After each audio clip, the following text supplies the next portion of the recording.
Good morning, YouTube family and friends. Real quick, real quick, my opinion on Shanquella Robinson's murder. It's a very sad situation. Rest in peace to that beautiful soul, and prayers to her family, especially her mom and her dad. According to her father, she was his only child. He, made he did a he appeared on a couple of bloggers platforms, and he stressed the fact that he'll never be able to walk his daughter down the aisle and he'll never have grandchildren. And it's just a sad situation. This girl was a beautiful 25-year-old entrepreneur, and I'm not sure if she was invited on this trip, but she ended up going on a trip with some friends. One of them, one male that attended the trip, was actually supposed to have been her best friend. So these people that she surrounded herself with, did these people have her best interest at heart? Did these people love her? Were these people willing to protect her? No. No. She left the country with a group of people who she thought had her best interest in heart, who she thought loved her, who she thought would protect her. I want to say, put her life in their hands. And I'm sure when you travel with a group, everyone expect everyone to look out for everyone. Like, I remember my daughter. I'm going to give you an example. My 22-year-old, for her 23rd birthday, her birthday is December 20th. She wants to do a trip with some friends. As a parent, when she first brought this to my attention, and this was before this Shanquella Robinson thing came about, the first thing I said to my daughter, who all will be attending? Once she named, she only got 3 or 4 best friends, and then her boyfriend. They've been together since high school. Her first boyfriend. They still together, but altogether it's going to be 4 females and 1 male. The 1 male will be her boyfriend. There's one other guy thinking about going. One of her close friends' boyfriend. So I felt comfortable when she told me. I don't want to say her friends' names because you know how these people is on YouTube. They'll be looking for them. But once she told me the 3 girlfriends that was going, I was comfortable. And that's probably how a parent would feel when their young 21, 22, 3, 4, 5-year-old child is traveling alone. Because my 22-year-old, this will be her first trip alone without me or one of my sisters. We always took our kids on trips. My sister next to me, I don't even want to say her name, but she's a traveler, and she's always traveled with the children.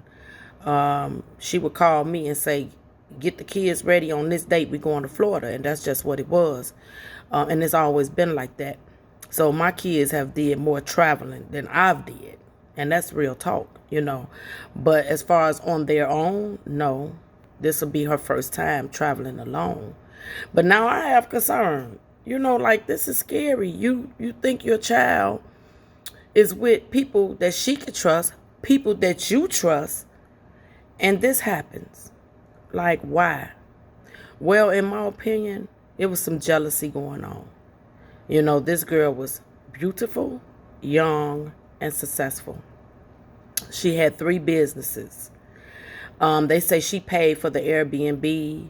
They say she had like $6,000 to $9,000 in her pocket. So, in my opinion, and the way I was raised, the cloth that I'm cut from, these motherfuckers was jealous of this girl. Especially those bitches. I hate to say it that way, but women, you gotta watch. They got this jealous streak about them. I don't know why, you know. And I hate to sound cruel, but sometimes when motherfuckers ain't on your level, you got to leave them in the wind. You just got to see your dust, because that's where the jealousy come from. You know what I'm saying? If you live in one type of way and they barely making it, then they got a reason to be jealous of you. You know what I'm saying? I believe that was the motive, jealousy. Now, they said that the guy, which was her best friend, Khalil, and another guy, she supposedly, and this is allegedly, I don't know if it's any truth to it, but she allegedly saw them two in homosexual activity and recorded it prior to going to Cabo, Mexico. So there's what they're trying to say allegedly is they wanted to get this video out of her hands and destroy it. Okay. Now, if this is true, I guess that would be the motive. But why did she have to die? The girl wouldn't even fight back, which let me know you wouldn't have had a problem taking her telephone from her, making her give you her password, and deleting the video. If that's true, you did not have to go through that extent to get what you wanted out of this girl. You did not have to take her life. Another thing, in the video, while she's being brutally attacked, no one out of these so-called friends, even the best friend, no one tried to call for help. No one tried to assist her. No one tried to stop it. And that's a sad situation. It's just sad. Man, you know, I was on Miss Darlene April channel. Some people call her April Showers. I call her Mama D. The earlier part of yesterday morning, and we had conversation about it, and I learned that this same friend Khalil was on there. Well, I actually went back and saw it. I did see it, so this not allegedly. She laying outside on a hammock, sleep, appeared to be sleep. Could have been drunk sleep. I don't know. She looked peacefully asleep. She didn't look beat up or none of that, but I only saw a glimpse of her. But he's saying, while he's recording her sleep, he's saying, we got our first body. What? Who says that while your friend is asleep? If she's drunk sleep, I could see you saying, look at my friend dead to the world. She drunk sleep. She knocked out. Oh, she act like she dead or something like that. But you saying we got our first body. Where did that come from?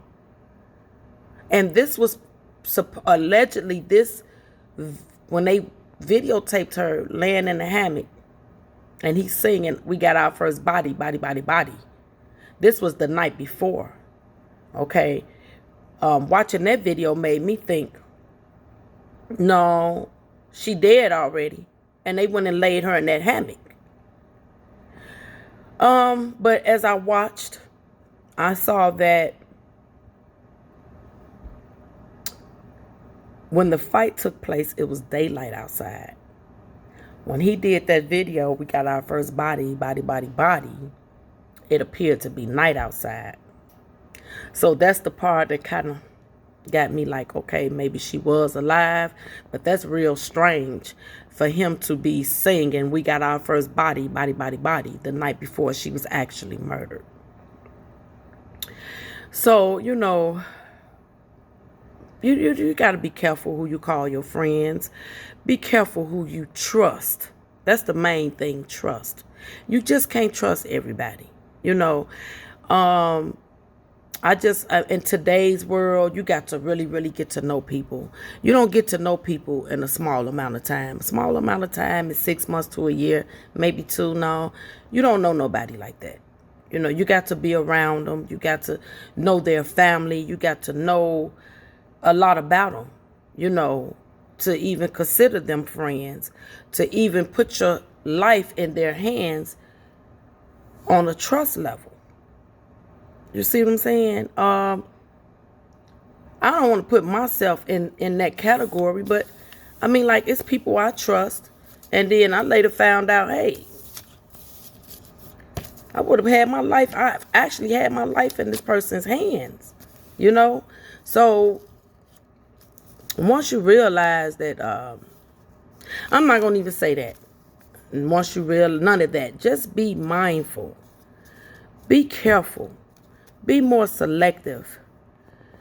Who you surround yourself with, who you travel with. You know, people can't be trusted nowadays. Friends, that's dead. I'm at the point, like I told y'all, I'll be 52 in less than 2 weeks. And the people that I identified as my friends, those just my friends for life. We've been friends since teenage years. Some we've been friends since childhood years. New friends come along, you meet.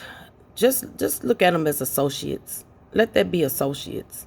Because you can't learn and trust nobody in a year's time, 6 months. Associate. Get comfortable with the word associate. Get comfortable with looking at people as associates, and stop being so quick to call people your friends. I'm a victim of it, you know, because these people not your friends. No. It's hard to find friends nowadays. Real, true friends, it's hard to find them. People that's going to ride or die till the motherfucking wheels fall off. People that's going to have your back no matter what. People that's not going to let any harm or danger come to you and over their dead body type of friends. Them the type of friends you want by your side. You know, not people you got to wonder, if I get attacked, if I get jumped, is this person going to help me? Is this person going to protect me? If you got to think about it, then fuck it. Forget about it, you know? So I done went too long. I'm at 12 minutes. I don't like to go that long. So peace, love, happiness. Take heed to what I'm saying. Everybody ain't your friend. Everybody cannot be trusted. Bye.